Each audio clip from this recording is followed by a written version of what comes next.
Welcome back to another episode of Rock Boys Football. Mike Norvell, Florida State, working their way through fall camp, and I'll start this episode off like this. I have not drank the Kool-Aid just yet, but the Kool-Aid's been poured. The ice cubes are in it. It is 80 degrees up here in Rochester, New York, and that Kool-Aid is starting to look a lot better. And look, that's a corny way to introduce this episode. My attempt at being funny in the first 20 seconds. In all seriousness, if you are a Florida State fan that loves this program, you are hearing all the things you wanted to hear about this football team during fall camp to give you optimism that this team can get back on the right track in 2025. That doesn't necessarily mean Florida State's going to go out and win a national championship, but we had things we needed to hear from Florida State, and we didn't know a lot about this football team going into fall camp. It's a new coaching staff. It's a lot of new football players. You're starting to hear the right things. And this is kind of where I'll start. Earlier this week, we talked about Florida State having a deeper football team than they did in 2024. What I mean by that is, look, there are more players above the line. There are more players that we trust to go out and play in 2025 than we had in 2024. Being a deeper football team is going to help you be a better football team in 2025. Ain't no question mark about it.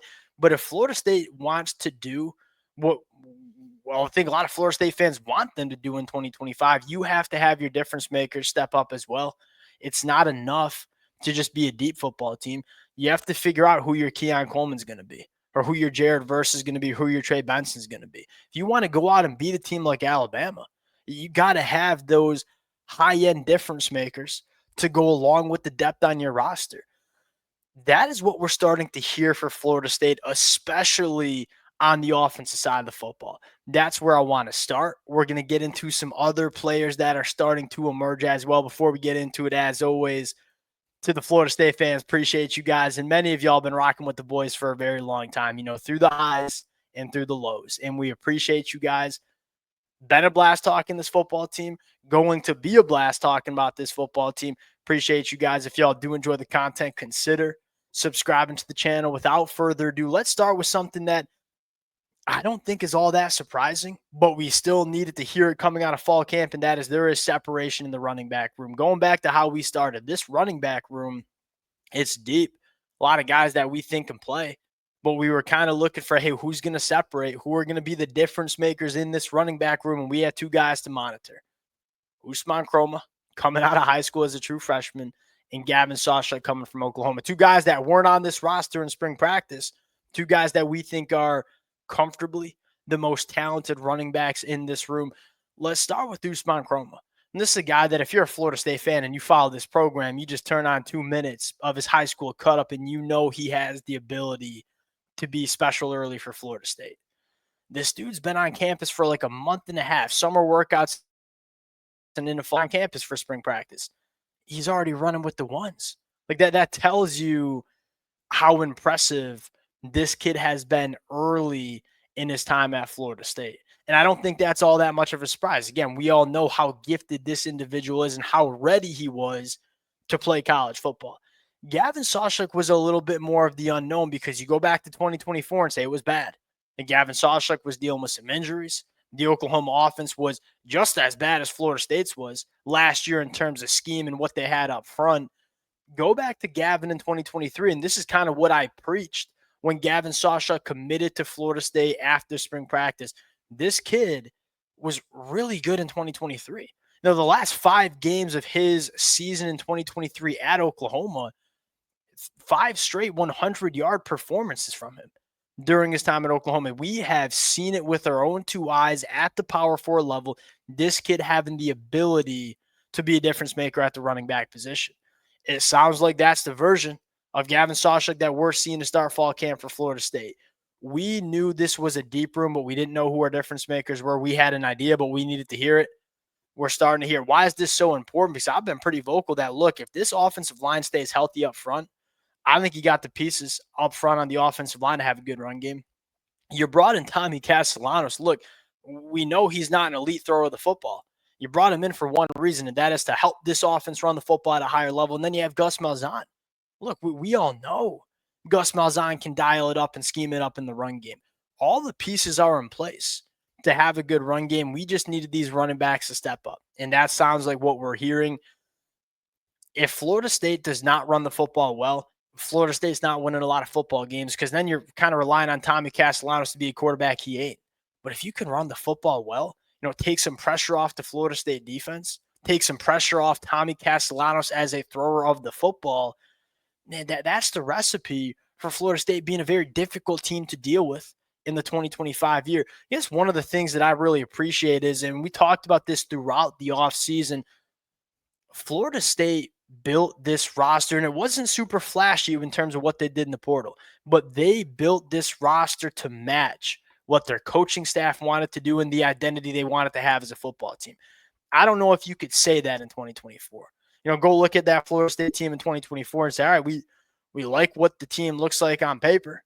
Was there a clear identity of how we wanted all this talent to come together and look like? No, probably not. That resulted in a disaster year in 2024. There's a clearer picture. Like we've built this roster with a vision of how we wanted this team to look, and you're starting to see that vision come together, that identity kind of formulate for Florida State. That's an exciting storyline if you're a Florida State fan. All right, wide receiver position.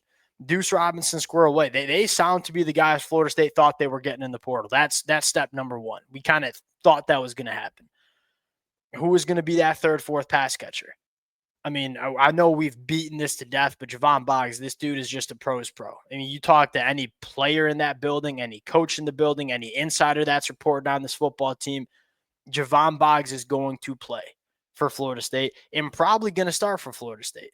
Another intriguing name that you're starting to hear is Elijah Moore. And this kid, I mean, when Elijah Moore committed to Florida State, we kind of had like the Hakeem Williams conversation of, look, this dude has the ability to be super talented. He's 6'4 plus. He has got a ton of catch radius, really good ball skills.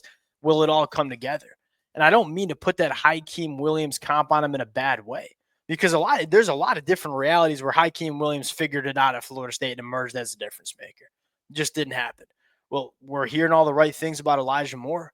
You talk about Deuce Robinson, Elijah Moore, big bodies working vertically down the field. That's big for two different reasons. One, Gus Malzahn, how he wants to design that passing attack is we ain't going to throw the football a lot, but when we do throw the football, we're going to try to be explosive. We're going to push that sucker down the field. Deuce Robinson, Elijah Moore, good wide receivers to have if you want to look like that. Number two, if you want to run the football really well, you have to have some sort of vertical passing attack presence. What I mean by that is, like, if you want to run the football a lot, but you want to try to keep those two safeties high, you got to have wide receivers that are threatening the deeper third. Deuce Robinson, Elijah Moore kind of emerging as those dudes. That's going to give Florida State the opportunity to be explosive in the passing attack, but also maybe back some defenses off and say, hey, if you want to roll a safety down into the box to try to support the run, do it at your own risk, because we think we have guys that can win vertically on the outside. I think Elijah Moore's got all the talent in the world. We weren't sure. Like, Javon Boggs came in and was like, he is super polished, super productive at the high school ranks. We kind of knew he was going to be solid. Elijah Moore is like, we think he has the opportunity to be really dang good, but it's going to take a year or two, and it's going to have to come together. Starting to hear the buzz that it might be coming together for Elijah Moore. Number three, and a sneaky big storyline here, Jason Jenkins, it sounds like he might be ready to play week 1 against Alabama. That's massive. I mean, I think Jason Jenkins was one of the more underrated additions that Florida State made. Did not play a ton at Tennessee because Tennessee was just loaded up front on the defensive line. But when Jason Jenkins played, he showed you his ability to be very trustworthy, both against the run and getting after the passer. And we always knew Jason Jenkins was going to be really important because of the versatility he has. Can play out on the edge and run stopping downs, can kick into the 3-tech and be a difference maker in the pass rush. We know Tony White, Terrence Knight, they want to be multiple. They want to be versatile up front. Having a guy like Jason Jenkins, who can do a little bit of it all, has shown you that he can play at an SEC level, especially when you start thinking about that week 1 game against Alabama. That's a big deal for Florida State. Nobody really talks about him because he didn't play a ton of Tennessee, then came to Florida State, got hurt. Jason Jenkins can play. And again, the defensive line, we're still waiting on like the difference makers, and you're hearing all the right things about Darrell Jackson. This is going to be a deep unit, and that's big for Florida State. Last one, the secondary is coming together, and I think you love what you're hearing about the cornerbacks first. Jeremiah Wilson has come in and just done everything we expected, and if not more, for Florida State at the boundary cornerback spot. Clearly, cornerback one for Florida State, which important. Then you have a really interesting battle between Quandarius Jones and Jabril Rawls for that cornerback two spot opposite Jeremiah Wilson. And I'll say this, I think you've seen good things from both of them. Whoever wins that job, I got quiet confidence that they're going to be pretty solid football players.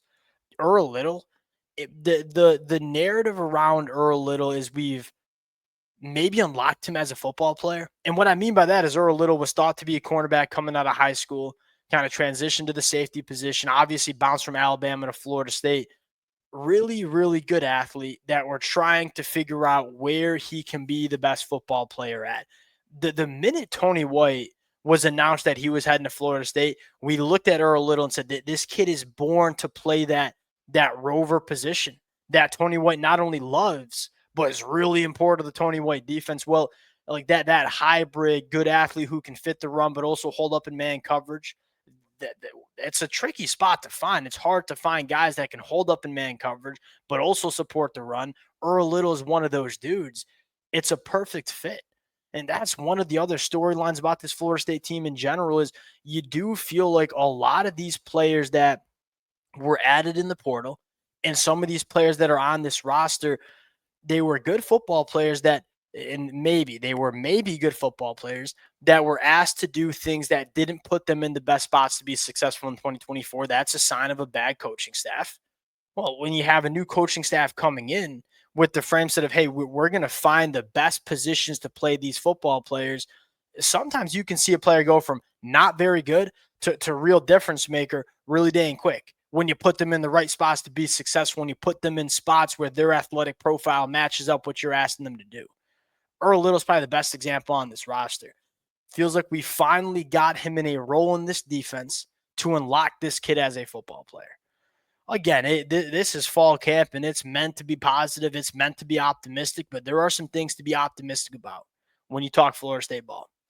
We will cut it there.